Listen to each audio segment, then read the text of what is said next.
അസ്സലാമു അലൈക്കും വറഹ്മത്തുള്ളാഹി വബറകാതുഹു. പ്രിയമുള്ളവരെ, ലോകത്തിലെ ഏറ്റവും സമാധാനത്തോടെ ജീവിക്കുന്ന രാജ്യങ്ങളുടെ കണക്കെടുത്തു നോക്കുമ്പോൾ അതിൽ ആദ്യമായി നിൽക്കുന്ന ഒരു രാജ്യമാണ് ന്യൂസിലാൻഡ് എന്ന് പറയപ്പെടുന്ന രാജ്യം. എന്തോ അള്ളാഹുവിൻ്റെ വിധി എന്ന രീതിയിൽ കഴിഞ്ഞ ആഴ്ചയിൽ അവിടെ നടന്ന മുസ്ലിമീങ്ങളുടെ മേലിൽ ഒരു വെള്ളക്കാരൻ നടത്തിയതായ ഭീകരമായ ഒരു ആക്രമണത്തെ സംബന്ധിച്ച് അവിടെ 50ഓളം മുസ്ലിമീങ്ങൾ മരണപ്പെട്ടുപോയി. അല്ലാഹു സുബ്ഹാനഹു വ തആല അവർക്കൊക്കെയും അല്ലാഹു സ്വർഗം നൽകുമാറാവട്ടെ. അവിടെ കുടുംബത്തിന് അല്ലാഹു സ്വബർ നൽകുമാറാവട്ടെ. അതിൻ്റെ ശേഷം അവിടെയുള്ള മുസ്ലിമീങ്ങളും എല്ലാ ലോക മുസ്ലിമീങ്ങളും എല്ലാവരും വളരെ ഭയത്തോടുകൂടെ വളരെ പേടിയോടുകൂടെ പ്രതീക്ഷിച്ച ഒരു വിഷയമാണ് ഇനി ന്യൂസിലാൻഡ് കഥ എന്തായിത്തീരുമെന്നാണ്. അതായത് മുസ്ലിമീങ്ങൾക്ക് ഇനി അവിടെ പള്ളികൾ തുറക്കപ്പെടുമോ, അല്ല മുസ്ലിമീങ്ങൾക്ക് ഇനി അവിടെ ഇബാദത്ത് ചെയ്യാൻ ഏത് രീതിയിൽ പ്രയാസമുണ്ടാകുമോ എന്ന് ചിന്തിക്കുമ്പോൾ അവിടെയാണ് ഏറ്റവും വലിയ അല്ലാഹുവിൻ്റെ തീരുമാനം നടന്നത്. അതിൻ്റെ ശേഷം ആ ഭീകരമായ അക്രമത്തിൻ്റെ ശേഷം അവിടെ നടന്ന ഏറ്റവും വലിയ ശ്രദ്ധേയമായ ലോകത്തിന് തന്നെ അത്ഭുതപ്പെടുത്തിയ ഒരു കാര്യമാണ് ന്യൂസിലാൻഡിൻ്റെ ജനതകൾ ഇസ്ലാമിനെ ഏറ്റെടുത്തു. അവിടുത്തുള്ള ഭരണാധികാരികൾ ഇസ്ലാമിനെ ഏറ്റെടുത്തു. എന്തിലേ പറയണം, അവിടുത്തെ പ്രധാനമന്ത്രിയായ ജസിന്ത ആർഡനെ ലോകം തന്നെ മാതൃകയാക്കി. കാരണം ഇസ്ലാമിനെ അവരൊക്കെയും ഏറ്റെടുത്തുകൊണ്ട് മുസ്ലിമീങ്ങൾക്കെല്ലാവർക്കും അവർ സമാധാനത്തിൻ്റെ സന്ദേശം അവർ നൽകി. അതിൽപ്പെട്ട പ്രധാനപ്പെട്ട ഒരു വിഷയമാണ് ഈ ആക്രമണം നടന്നതിൻ്റെ കുറച്ച് ദിവസത്തിൻ്റെ ശേഷം അവിടെ നടന്ന പാർലമെൻറ്റ് യോഗത്തിൽ ഒരു മുസ്ലിം പണ്ഡിതനെ വിളിച്ചുകൊണ്ട് ഖുർആനിൻ്റെ സൂക്തങ്ങളെ ഓതിക്കൊണ്ടാണ് അവിടെയുള്ള യോഗം നടന്നത്, തുടക്കം കുറിച്ചത്. നാം ശ്രദ്ധിക്കേണ്ട ഏറ്റവും വലിയ ഒരു വിഷയമാണ്.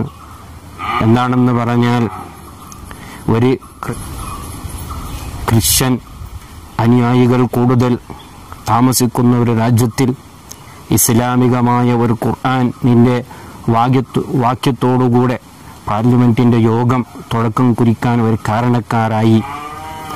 അത്രമാത്രം ഇസ്ലാമിനെ അവർ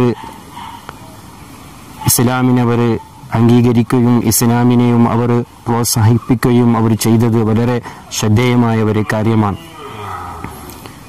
ഏറ്റവും വലിയ ഒരു ശ്രദ്ധേയമായ ആ കാര്യമാണ് ആ പാർലമെൻറ്റിൽ വെച്ച് അവിടെ ഒരു മുസ്ലിം പണ്ഡിതൻ ഓതിയതായ ഖുർആനിൻ്റെ സൂക്തങ്ങൾ.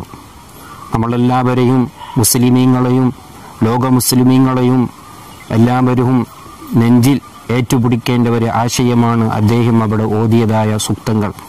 അതായത് സൂറത്തുൽ ബഖറയെ 154, 155, 156 ആമത്തെ ആയത്തുകളാണ് അദ്ദേഹം അവിടെ ഓതിയത്.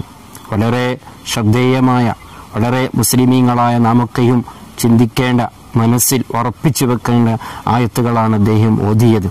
ഓതിയ ആയത്ത് ഏതാണെന്ന് പറഞ്ഞാൽ, വലാ തഖൂലു ലിമൻ യുഖ്തലു ഫീ സബീലില്ലാഹി അംവാത് ബൽ അഹ്യാഉ വലാകിൻ ലാ തശ്ഉറൂൻ. അതായത്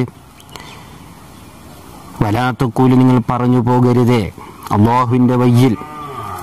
അതേ ഒരു നിലക്കും പ്രതീക്ഷിക്കാതെ മുസ്ലിമിൻ്റെ വിരോധികൾ, ഇസ്ലാമിൻ്റെ വിരോധികൾ അക്രമം നടത്തിക്കൊണ്ട് മുസ്ലിമീങ്ങൾ മരണപ്പെട്ടു പോയവർ, അവർ മരിച്ചുപോയവരാണെന്ന് നിങ്ങൾ വിചാരിക്കരുതേ. ബൽ അഹ്യാഉം, അവർ ഹയാത്തുള്ളവരാണ്. അവരെന്നും അള്ളാഹുവിൻ്റെ അടുക്കൽ ഹയാത്തുള്ളവരാണ്. അള്ളാഹു അവർക്ക് തക്കതായ പ്രതിഫലം, അവർക്ക് വേണ്ടതുള്ള എല്ലാ സുഖങ്ങളും എല്ലാ ആഡംബരങ്ങളും അള്ളാഹു നൽകുമെന്നാണ് ഈ ആയത്തിൽ നമ്മളോട് പഠിപ്പിക്കുന്നത്. എന്ന് മാത്രമല്ല, വലാകിൻ ലാ തശ്ഉറൂൻ, ഈ മരണപ്പെട്ടു പോയവർക്ക് അള്ളാഹു നൽകുന്നതായ അനുഗ്രഹങ്ങളും അള്ളാഹു നൽകുന്നതായ ഈ സുഖങ്ങളൊന്നും മുസ്ലിമീങ്ങളുടെ വിരോധികളായ മുസ്ലിമീങ്ങളെ തകർക്കാമെന്ന് വിചാരിക്കുന്ന ഏതൊരു വിരോധിക്കും ഈ കാര്യങ്ങൾ അറിയുകയില്ല. അതിൻ്റെ ശേഷം ആയത്താണ് അദ്ദേഹം ഓതിയത്, വലനബ്ലുവന്നകും ബിശൈഇൻ മിനൽ ഖൗഫി വൽ ജൂഇ വനഖ്സിൻ മിനൽ അംവാലി വൽ അൻഫുസി വസ്സമറാത്ത് വബശ്ശിരിസ് സ്വാബിരീൻ. എല്ലാ മുസ്ലിമീങ്ങളും, ന്യൂസിലാൻഡിൻ്റെയും അതേ എല്ലാ മുസ്ലിമീങ്ങളും, ലോകത്തുള്ള എല്ലാ മുസ്ലിമീങ്ങളും ഇത്തരത്തിലുള്ള സംഭവം വരുമ്പോൾ മനസ്സിലാക്കേണ്ട ഒരു കാര്യമുണ്ട്. അള്ളാഹു നമ്മളോട് പഠിപ്പിക്കുന്നൊരു കാര്യമാണ്, ഓ മുഅ്മിനീങ്ങളെ, നമ്മൾ പല രീതിയിലും പരീക്ഷിക്കും. അത് ഏത് രീതിയിലെന്ന് പറയാൻ പറ്റൂല. ഒന്നിരിക്കലും ഇത്തരത്തിലുള്ള അക്രമങ്ങൾ വരുമ്പോഴായിരിക്കാം, അല്ലാതെ ഏതെല്ലാം രീതിയിലും അള്ളാഹു നിങ്ങളെ പരീക്ഷിക്കും. പക്ഷേ അവിടെയൊന്നും നമ്മളെ വിശ്വാസം നാം എന്താക്കാൻ പാടില്ല, തകർക്കാൻ പാടില്ല. വിശ്വാസമൊന്നും നമുക്കവിടെ കുറയാൻ പാടില്ല. അവിടേക്കും നമുക്ക് വേണ്ട ഏറ്റവും വലിയ ഒരു ആശയമാണ് അസ്വബർ വബശ്ശിരി സ്വാബിരീൻ. നിങ്ങളെല്ലാവരും സബർ ചെയ്യുക. ന്യൂസിലാൻഡിന്റെ മുസ്ലിമീങ്ങളോടും എല്ലാവരോടും പറയാനുള്ള ഏറ്റവും വലിയ ഒരു ആശയമാണ് വബശ്ശിരി സ്വാബിരീൻ. സബർ ചെയ്യുന്നവർക്ക് സന്തോഷ വാർത്ത.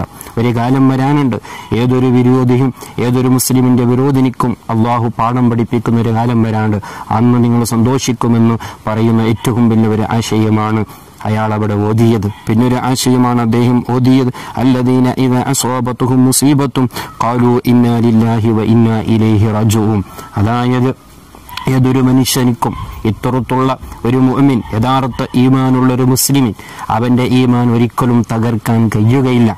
ഒരാളും എത്ര മുസ്ലിമീങ്ങൾ ഇവിടെ കൊല്ലപ്പെട്ടാലും ഏത് രീതിയിലും ഇസ്ലാമിനെ അക്രമം നടത്തിയാലും ഇസ്ലാം എന്നുള്ള ആശയത്തെയോ മുസ്ലിമീങ്ങളുള്ള ആ വിശ്വാസത്തെയോ ആരെകൊണ്ട് തകർക്കാൻ കഴിയുകയില്ല. കാരണം അവരെല്ലാവരും വിശ്വസിക്കുന്ന ഒരു വിശ്വാസമുണ്ട്, ഇന്നാ ലില്ലാഹി വ ഇന്നാ ഇലൈഹി റാജിഊൻ. നമ്മളെല്ലാവരും അല്ലാഹുവിലേക്ക് പോകേണ്ടവരാണ്, നാം എല്ലാവരും അല്ലാഹുവിലേക്ക് മടങ്ങേണ്ടവരാണ് എന്നുള്ള ഒരു ഏറ്റവും വലിയ ഒരു ആശയമാണ് അദ്ദേഹം ഓതിയത് ആ പാർലമെന്റിന്റെ യോഗത്തിൽ.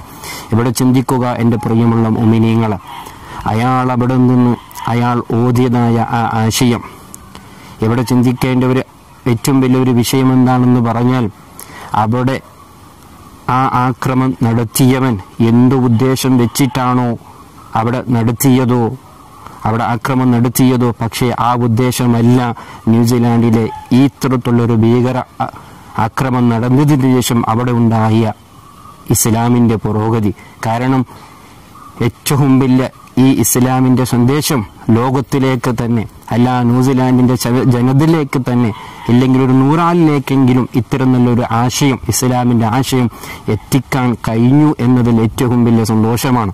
ഇതിനിക്ക് അവസരം കൊടുത്ത അവിടുത്തെ ഭരണാധികാരികളും ഏറ്റവും വലിയ ശ്രദ്ധിക്കപ്പെടേണ്ട എന്ന് ഏറ്റവും വലിയ ലോകത്ത് തന്നെ എല്ലാവരും മാതൃകയാക്കിക്കൊണ്ടിരിക്കുന്ന ഏറ്റവും വലിയ എല്ലാവർക്കും മാതൃകയായ അവിടുത്തെ പ്രസിഡന്റ്, അതായത് ജസിന്ത ആർഡനെയിൽ ഒക്കെയും നാം വളരെ മാതൃകയാണ് ഈ വിഷയത്തിൽ. കാരണം എല്ലാവർക്കും ഇസ്ലാമിനൊരു സന്ദേശം ഇതോടുകൂടെ എത്തിപ്പോയി. അപ്പോൾ മൊത്തത്തിൽ പറയുകയാണെങ്കിൽ ഒരിക്കലും ഇത്തരത്തിലുള്ള ഒരു അക്രമം കൊണ്ടോ ഇത്തരത്തിലുള്ള ഒരു വിഷയം കൊണ്ടോ ഒരു ഭീകരവാദിയെ കൊണ്ടോ ഒരാളെ കൊണ്ടോ ഇസ്ലാമിനെ തകർക്കാൻ ഒരിക്കലും കഴിയുകയില്ല. ഇതുകൊണ്ട് നടന്നത് എന്താണെന്ന് പറഞ്ഞാൽ, അവൻ വിചാരിച്ചത് ഇസ്ലാമിനെ തകർക്കാമെന്നായിരിക്കും, പക്ഷേ ഇതോടുകൂടെ ഇസ്ലാം ഉയർന്നതാണ് അവിടെ സംഭവിച്ചത്. ഇതോടുകൂടെ ഒരു 100 ആളിലേക്ക്, ന്യൂസിലാൻഡിന്റെ ഒരു 100 ആളിലേക്കെങ്കിലും ഇസ്ലാമിന്റെ സന്ദേശം എത്തുകയാണ് ചെയ്തത്. ഒരു 100 ആളിലേക്കെങ്കിലും ഇസ്ലാമിന്റെ ഈ സുന്ദര മെസ്സേജ് എത്തുകയാണ് ചെയ്തത്. അതിനിക്ക് അവിടുത്തുള്ള ജനങ്ങൾ എല്ലാവരും ഒന്നടങ്കം ഇസ്ലാമിനോട് നിന്നു എന്നുള്ളത് വലിയൊരു സന്തോഷമുള്ള ഒരു കാര്യമാണ്. ഏതായിരുന്നാലും അല്ലാഹു സുബ്ഹാനഹു വ തആല അവിടെയുള്ള മുഅ്മിനീങ്ങൾക്കും ലോകത്തുള്ള എല്ലാ മുഅ്മിനീങ്ങൾക്കും അല്ലാഹു നല്ല രക്ഷ അല്ലാഹു നൽകുമാറാവട്ടെ, നല്ല കാവൽ അല്ലാഹു നൽകുമാറാവട്ടെ. അവിടെ മരണപ്പെട്ടു പോയവർക്ക് അല്ലാഹു സ്വർഗം നൽകുമാറാവട്ടെ. അവന്റെ ശുഹദാക്കൾ, ആഖിറത്തുള്ള ശുഹദാക്കളുടെ കൂട്ടത്തിൽ അല്ലാഹു പെടുത്തുമാറാവട്ടെ. അവരുടെ കുടുംബത്തിന് അല്ലാഹു സമാധാനം നൽകുമാറാവട്ടെ എന്ന് മാത്രം പറഞ്ഞുകൊണ്ട് നിർത്തുന്നു. അസ്സലാമു അലൈക്കും വറഹ്മത്തുള്ളാഹി വബറകാതുഹു.